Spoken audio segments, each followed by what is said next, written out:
emotion system in the brain is actually indifferent to color and to form. This is an interesting insight. I think it would be extremely fool.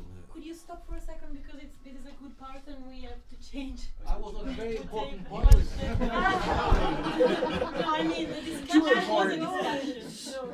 Too important. I want to ask, but in a constructive way, why they are hostile, and to understand again the neurological causes for this hostility, because there are neurological causes for this hostility. Now, on the question of the other question of what have I got to how do I illuminate you? All right. Well, my task is not really to illuminate you. It's actually the other way around. See, is to use the products of the brain to ask questions about the brain. Now, you see, if you are many people are interested in the problem of form. The problem of form vision has been in a rut for the past 50 years. Nobody knows how you go from orientation selective cells to whole forms. Nobody knows this.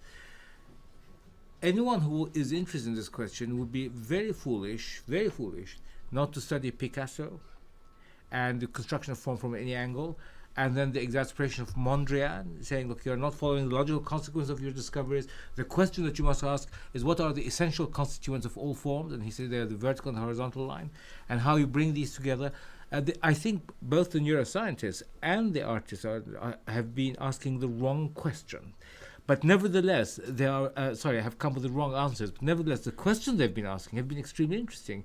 And I would think it's extremely foolish of someone looking at how form is built in the brain, not to take into account the work of the constructivists, of Braque and Cézanne, and of Mondrian, the abstract expressionists. That is what the contribution of art is to neuroscience. So it's not quite in the direction that you think. No, but all I'm saying is we all agree on this. So we want the next step, Semir. In other words, that's what I was saying. This is, it's bien pensant, because we must listen to artists. We want to listen to artists. We are trying to listen to artists. So we're asking, what are you now going to do about it? David, let me ask you this question.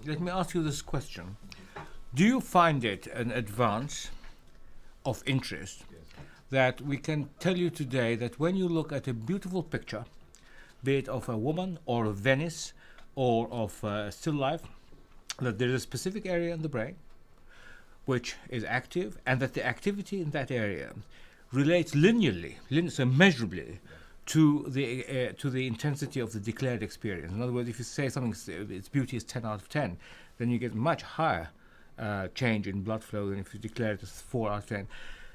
And by conversely, you don't get activity in all of the brain, in all of the areas, or in the visible brain. Now, do you find this interesting? Of course, but if I were convinced by the argument, I would find it interesting. If I were not convinced by the argument, I would find it completely uninteresting. Yes, I'm not giving you an argument. I'm giving you a fact. Are you interested in the fact, not an argument? Well, I would begin arguing by saying that, and I think probably the gentleman on either side of me would say that the notion, the possibility of associating beauty, whatever it may be, or something that gives you 10 out of 10, a 10 out of 10 experience is capable of being described solely in terms of one area of the brain would be suspect. That is a word you've put into my mouth. I did not say solely. I did not say solely. I was waiting for it. You fell into the trap. You see. Look, I'm an old hand at this. There is someone. No. I've got to finish this. There is someone who's criticized me for saying that there can be no complete theory of aesthetics without reference to the brain. Now, I will say that again. No complete theory of aesthetics without reference to brain. It does not say you can only have a theory of aesthetics. The only way you can have a theory of aesthetics is with reference to the brain. That my statement would be equally true if I were to say you can not have a complete theory of aesthetics if you ignore the writings of philosophers and of art historians. These are important elements you've got to put in, and the word solely has come from you, not from me. What I'm saying to you is, look, I have the notion of beauty. Does it live in the world outside? Is it part of the brain? I cannot tell you these things. What I can tell you is when you look at something very beautiful, you have activity in a very, very specific part of the brain, which is part of the reward center of the brain, and which is linearly related, the activity, to your degree. that I think is an interesting fact. It doesn't tell you we have found beauty or anything else. It's a very interesting. Let somebody else join the discussion. Yes. I think probably we have to close No, this first yeah. session. Can I just say something? Vai. No, but No, go. Yeah. all right. I'm Jonathan Cole. I was interested in Semir with reductionism. He then went on to say artists can't verbalise what they're doing, and that's one reason why they may not like reductionism, perhaps. Because to start with, and also I was recently reading about William Tell, and that was given the reason for that story someone gave was that it was abuse of children by the father, and I'd never thought of it like that, and they were interpreting it in a certain way which I hadn't. My other thought was this: I've been dropped into this neuroaesthetics group, and it seems to be purely visual. I mean, we've got smell, yeah, exactly. But in we might, what is the aesthetics of music telling us about the way the brain works? I can tell you later. Yeah, okay, we'll go on to that. Okay, so let me stop there for now then. Okay. Yeah. Vittorio Gallese, neuroscientist. In my experience, probably the word that makes people more nervous in such interdisciplinary panel as we stand here this afternoon is reduction or reductionism. Mostly people from the humanities start scratching their chin and move their body in peculiar ways when they listen to these words. So I think it would be useful if we could specify or try to define better in the course of the discussion what has got to be reduced to what. So what kind of reduction is at stake here? What is going to be reduced to what? And in my opinion, I think reductionism is fully legitimate on the side of neuroscience, although it is of a methodological nature. So it would be foolish to reduce anything to the firing of a bunch of neurons in the head. So this is a point I made several times. So what is reduced is the mechanism that enables something we can fully appreciate and describe by relying on a completely different level of description, which is not that of neurophysiology or of cognitive neuroscience, but is that of aesthetics, of art, or whatever. So I think if this is clarified, people normally are more relaxed after. But just to conclude, But I don't want them to be relaxed. Pianta, give it a cut. So I think that we can close this panel and leave the other three, which are these two. Yes, I think this is also We thank you so change. much. Thank you. Thank you so Thank much. you. Zeki, thank you so much, Pei White. It was a very interesting panel indeed.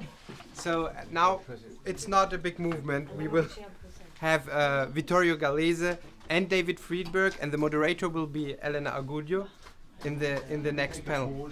Okay, we start with the second session with Vittorio Gallese and David Friedberg that already worked together about embodiment and mirror neurons, and they made experiments together. So it's nice now to hear them one after the other one, but of course then speaking and interacting with all of you. So let's listen to Gallese. It's better to use the few time we have. Good afternoon to everybody. I wish to thank the Association of Neuroaesthetics and the Golinelli Foundation for the kind invitation to come here. It's always a pleasure to be in Venice, even more in such a context. So, well, first of all, I would like to say that in aesthetic experience, words counts less than probably in any other manifestation of social cognition. So words don't tell everything, in spite of the fact that for many years we have been taught that art and aesthetics is a highly sophisticated cognitive enterprise which require the constant employment of the most sophisticated cognitive skills of our species. However, we travel around the world, we spend money, we queue for hours in order to get to places like this, Galleria dell'Accademia Museo dell'Accademia in Florence, to contemplate artworks like Michelangelo's Davide, like the protagonist of this famous picture of Thomas Struth are looking at, or here at the Art Institute of Chicago. One problem that really interests me is where does it come from, what Dave many years ago defined as the power of images. Here's a quote from Deleuze speaking of Bacon. One could say that in the history of painting, Bacon's figures are the most surprising answer to the question how to make visible invisible forces. And I think this is not peculiar of art, although art brings this process to the extreme consequences. But much of our perception of the world consists in making visible to the eye of our mind something which is barely visible or totally invisible. So one component of aesthetic experience is something that springs from the unconscious capacity, mostly unconscious I would say, of artists to surrender these invisible forces that nevertheless can be recaptured by the beholder while contemplating this. And I think that intrinsic to this capacity to retrieve this invisible power is the motor system, both in static images or in images where many movements are condensed, like for example in the work of Jeff Wall, or even more explicitly in Bill Viola video installation.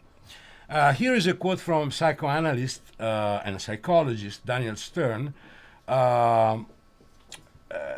He tries to define what Cartier-Bresson in photography has pinpointed as the decisive moment. The viewer provides in imagination the action leading to the decisive moment and the resolving action. An imaginary temporal contour is added while one watches a static image. It becomes a small emotional narrative. And we believe that neuroscience nowadays is in a position to start unveiling and shedding light on the mechanisms that enable precisely to us as human beings to entertain what Merleau-Ponty defines as practognosia. And this practognosia springs from our bodily self. So the body, writes in the Phenomenology of Perception, provides us with a way of access to the world and the object, with a practognosia which has to be recognized as original and perhaps as primary. So what I think neuroscience can contribute to our understanding of aesthetic experience is specifically this: rediscovering the role of the acting body in intersubjectivity. Even when intersubjectivity has to be considered in the mediated forms of artworks. But future targets of research, which at least seems to be very interesting to me, is to work on the paradox of fiction, what counts as real, and what differentiates the different cosmogony that occurs every time we open our eyes and we perceive the surrounding world with respect to the very peculiar cosmogonies that spring from artistic creativity. At the moment, we are aiming to much less ambitious project, although they can seem to be too much ambitious anyway. And they spring from the discovery that a very important part of our perception of the world is not uniquely the outcome of the function of the visual system, but will